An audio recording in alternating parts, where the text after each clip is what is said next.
Bom dia, Deus te abençoe, Deus abençoe a tua casa, Deus abençoe a tua família com toda sorte de bênçãos, em nome de Jesus, amém? Que neste dia o Senhor possa derramar sobre cada um de vocês, sobre o teu lar, muita paz, muita saúde, muito amor, em nome de Jesus.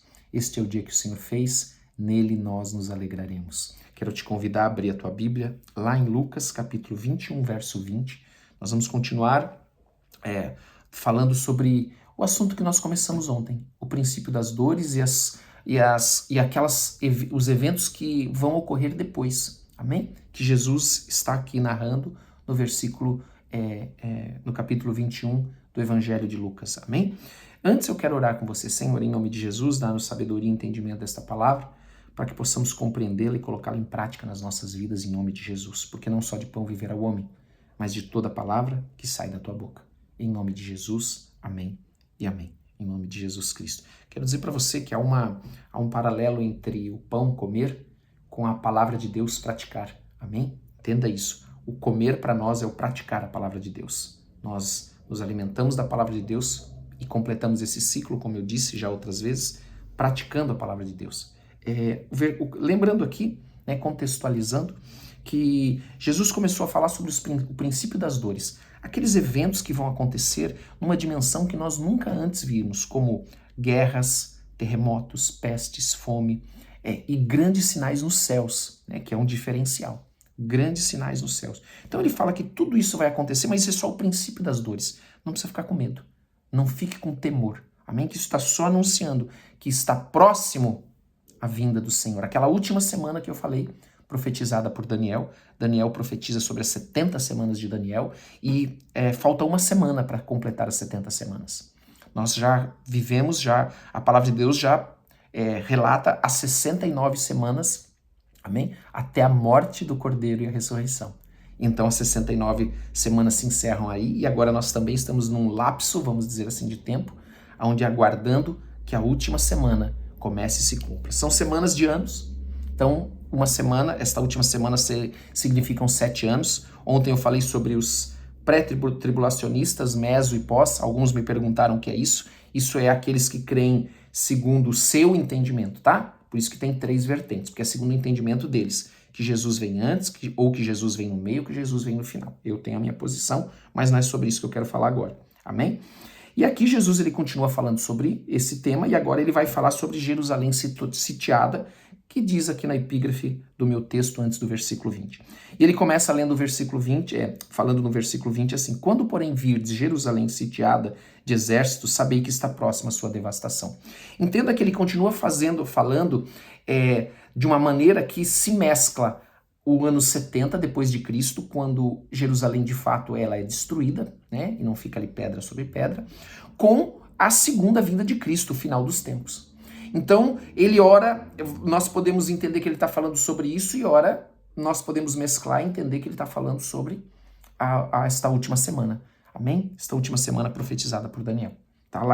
Esta última semana está lá em Daniel 9:27, 11:31. Você também pode encontrar isso em Mateus 24:15, tá bom?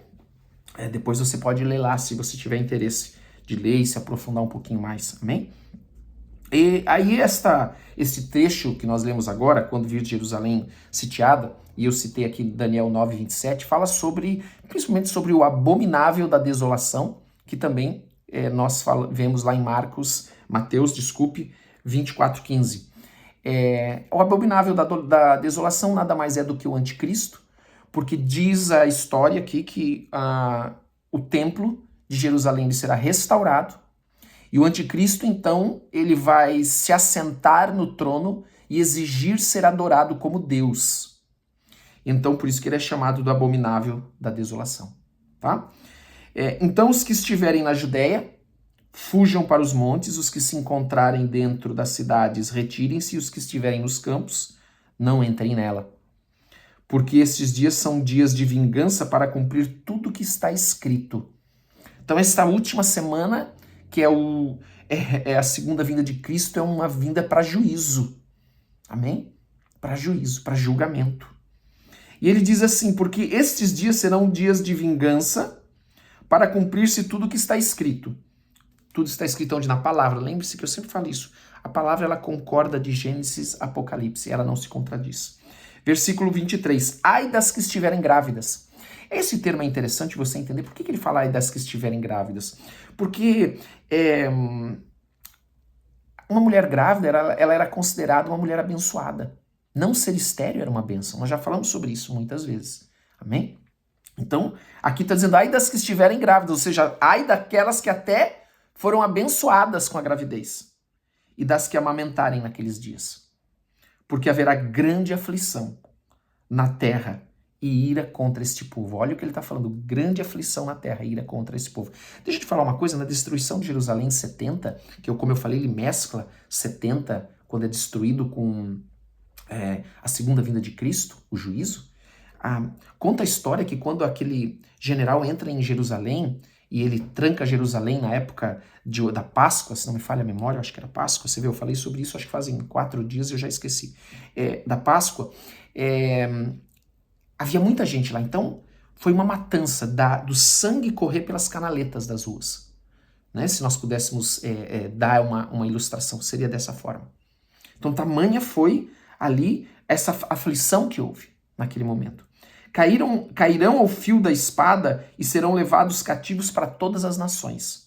E até os tempos dos gentios se completarem, Jerusalém será pisada por eles. Olha que estranho, que interessante. Quem são os gentios? Aqueles que não são judeus. Mas aqui eu entendo que esses gentios, ele tem uma conotação para aquele tempo, não para o tempo de hoje, porque hoje nós somos gentios, mas temos Cristo e fomos enxertados na videira em nome de Jesus. Amém? Diz a palavra do Senhor.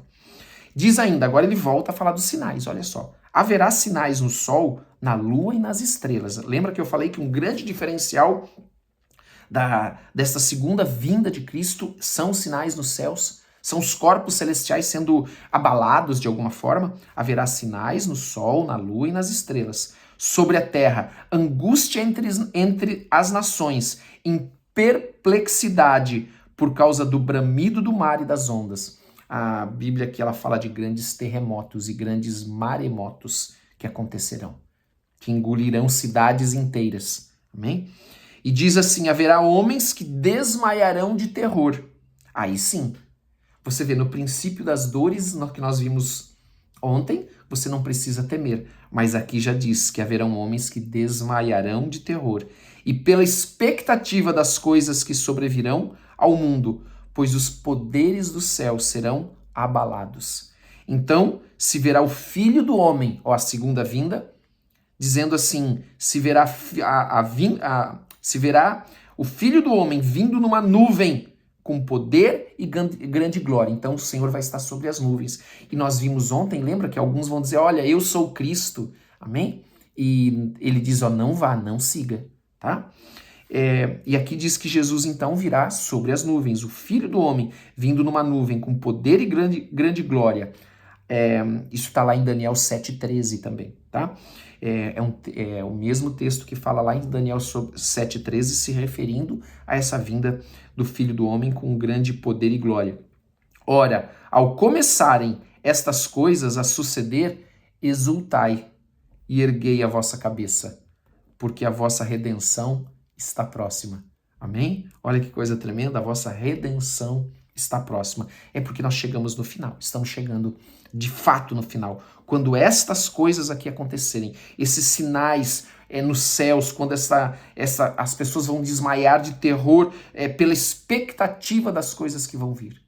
Então, é porque está chegando próximo. Erguei a vossa cabeça, porque a vossa redenção está próxima.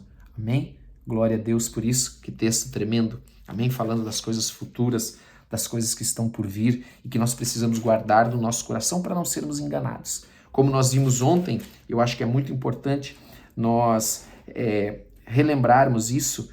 Nós vimos aqui no versículo... onde que nós vimos aqui? Porque aqui, ó, versículo 8... Respondeu ele, vede que não sejais enganados, no versículo 8 que nós vimos ontem.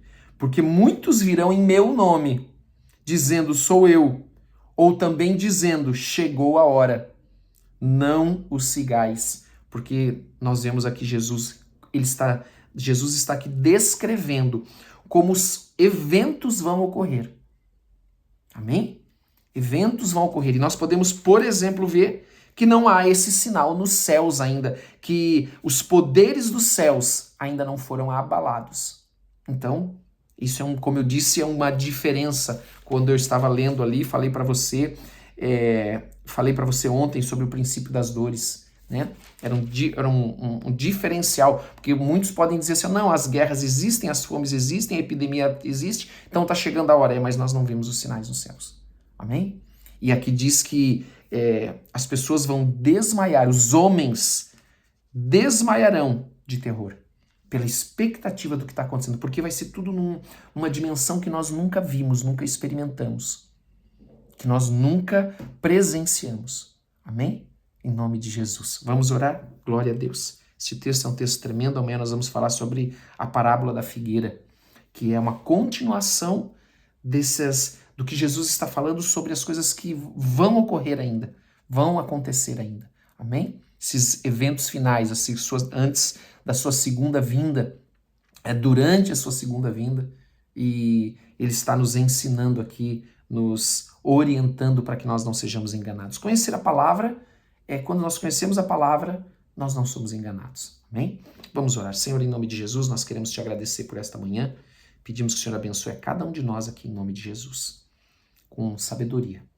Pedimos que o Senhor possa marcar o nosso coração com essa palavra, para que ela fique guardada no nosso coração. Eu peço que o Senhor abençoe cada família aqui representada. Os pais, em nome de Jesus, o marido, a esposa, os filhos, os netos, os bisnetos, os genros, as noras, em nome de Jesus, o avô, a avó, em nome de Jesus Cristo. Abençoa, Senhor, com toda sorte de bênção. Derrama da tua paz, da tua graça, derrama do teu amor. Unge-nos, Senhor, da cabeça à planta dos pés, com a tua unção, a unção que quebra o jugo, e que nós possamos viver e praticar a tua palavra, nos alimentar da tua palavra, porque não só de pão viverá o homem, mas de toda a palavra que sai da tua boca. Em nome de Jesus, amém e amém. Se você puder, veja a oração de ontem à noite. Tenho certeza que Deus vai falar muito ao teu coração com a oração de ontem à noite, em nome de Jesus. Amém? Não esqueça de dar like, não esqueça de compartilhar, não esqueça de colocar nos comentários o teu pedido de oração. Tenha um bom dia e que Deus te abençoe em nome de Jesus.